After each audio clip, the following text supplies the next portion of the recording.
Back of the naturopath. Soy. I've talked a lot about soy, and there's a lot of crappy smear campaigns about soy out there. Lots of physicians slam the hell out of soy. They slam dunk it really bad. I just read on a popular doctor's website in America the 4 reasons why not to touch soy if you've got autoimmune disease and all this sort of stuff. Well, actually, it's crap when I read her page because, some of the reasons are so flimsy and stupid. It doesn't make sense. People knee-jerk react so much these days because they see so much online, and they straight away, bang, they form a powerful opinion on what some person says out there. And often these are dumb. These sort of like things are based on studies, okay? I just read a study where they gave this tiny little mouse like 25% of its diet soy. They're pumping soy into this tiny little mouse, okay? But first they made this mouse, they developed autoimmune disease in the mouse, and then they gave it lots of soy. And then they found that it had the production of an inflammatory mediator went right up. And then they say, see, humans shouldn't eat soy because it's actually harming mice. Well, hang on a minute, mate. Get a 150-pound male like me, okay? Now, if we look at 20% of that guy's diet, 25% of the guy's diet, in fact, 5% of the diet was soy oil and 20% was soybean. So if you pump that into me, at the same rate you would at that mouse, I'd probably feel pretty sick too. And then, but hang on, first you'd have to develop autoimmune disease in me, like make me sick and then give me all that soy to see what would happen. This is how stupid studies are. They're really stupid, many of these studies. And many journalists read these things and then jump on board, and immediately the headlines and the next Twitter feed or something will be, soy kills people. Okay, don't buy this nonsense, all right? Now, I can tell you, soy is not the best food, but it's definitely not the worst food, all right? The amount of people I know that eaten soy for decades have had no issues out of it. Autoimmunity is a big problem.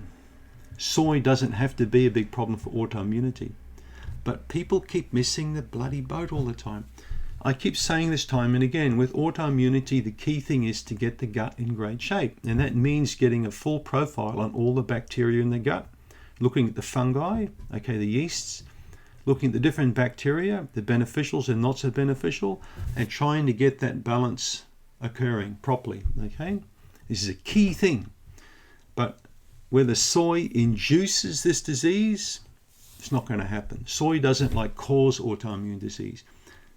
One day it will be found that autoimmune disease is caused by bacteria translocation in the wrong place. Many people eat soy for decades or all their lives have no autoimmune disease. I also know many patients over the years who have eaten soy with autoimmune disease and who don't have autoimmune disease.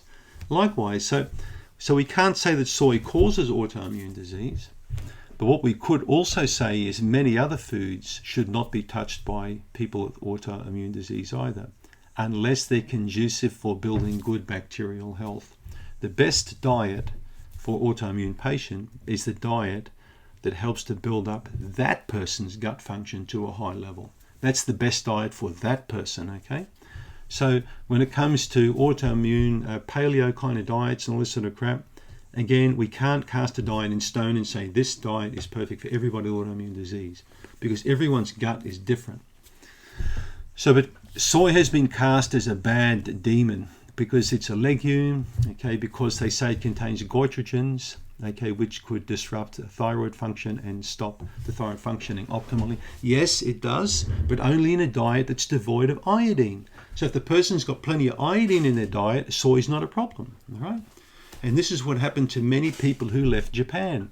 They went to America and Hawaii and they developed thyroid problems because they weren't eating the level of seafood or iodine in their diet anymore that they were in Asia. But they still continued on with soy and no doubt GMO soy, the genetically modified crap in the States that they don't have necessarily in other countries.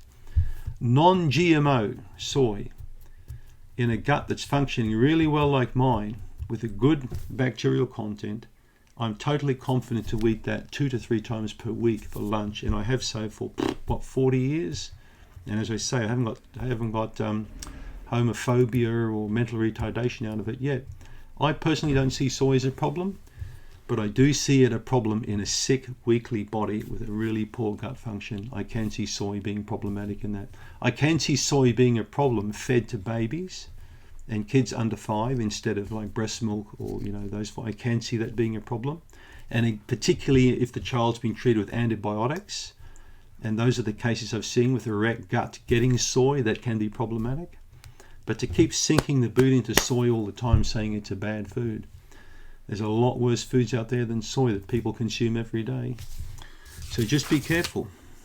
What was the question again? Why soy is bad for autoimmune disease? Well, it's perceived to be bad by many people. But, as I say, I think they're missing the boat. I really believe the gut needs fixing up, and then soy can be put back in, preferably non-GMO, and not at 20% of the body weight volume. And I don't see it being a problem. Well, that's my 2 cents worth on it. Thanks for tuning in.